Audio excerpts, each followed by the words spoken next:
September has been running for quite a while, but let me show you how I made my September journal.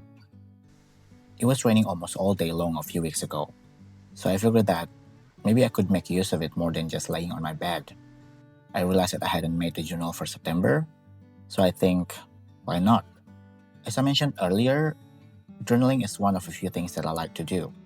It started in 2021 when I was, well, maybe you guys don't have to know the main reason, but anyway, as I mentioned earlier as well, I write my journal from scratch every month, or sometimes yearly when the new year approaches. And I make it very simple because I don't want to overcomplicate things, which in turn might make me overwhelmed with the obligation or responsibility of writing the journal, which then killing the purpose of me doing it in the first place. Another reason is that because I think I want to do something creative, and I want it to involve writing with a pen in a journal.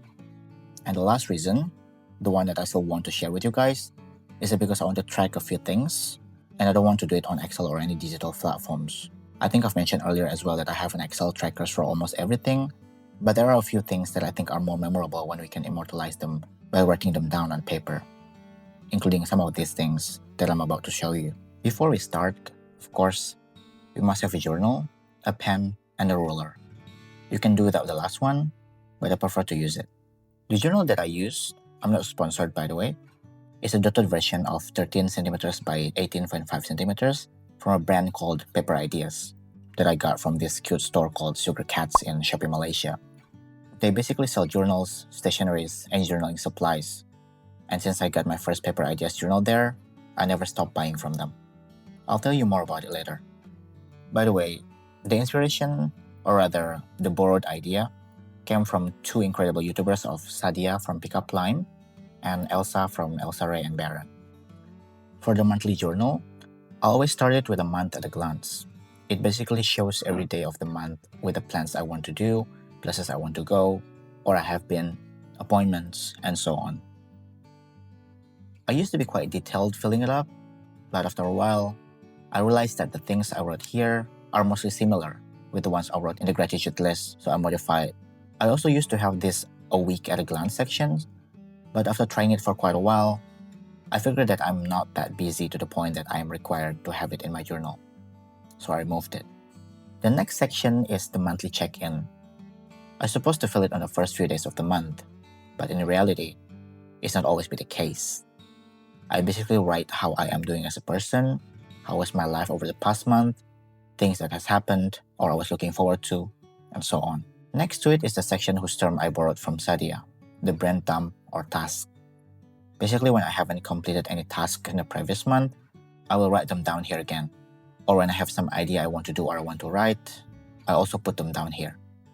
The next one, borrowing Sadia's phrase again, is probably the most cliche out of them all, the gratitude list. I agree with her on that, but I also agree that sometimes, in a life with so many uncertainties, we probably need this bit of positivity just to make our life a bit better. I also do not like toxic positivity, so no worry. But a bit positivity won't hurt, right? What if we don't have anything to be grateful for? I usually just write sleep with a C and an H in between the S and the L. If you have none, maybe you could try writing to live, or you can just leave it empty. No pressure. The last one is probably the most time-consuming to make because of the few items that I write here. I borrowed the idea of this 2-page section from Elsa. As the name suggests, it tracks some of a few things that I find it to be interesting. The food or drinks that I consume, whether or not I exercise, do I read or write more than 30 minutes in a day, and so on.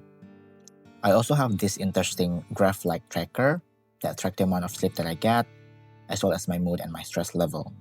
It's stable most of the time, except for the sleep hours, but sometimes things happen and the graph could be a bit messy. And so my September journal is done. Honestly, I want to talk more about each section in details, but as an introduction, I guess it would suffice. If there's anything you want to ask about the journaling or something else, feel free to comment down below or to contact me. Once again, thank you for watching and see you in my next video. Bye-bye.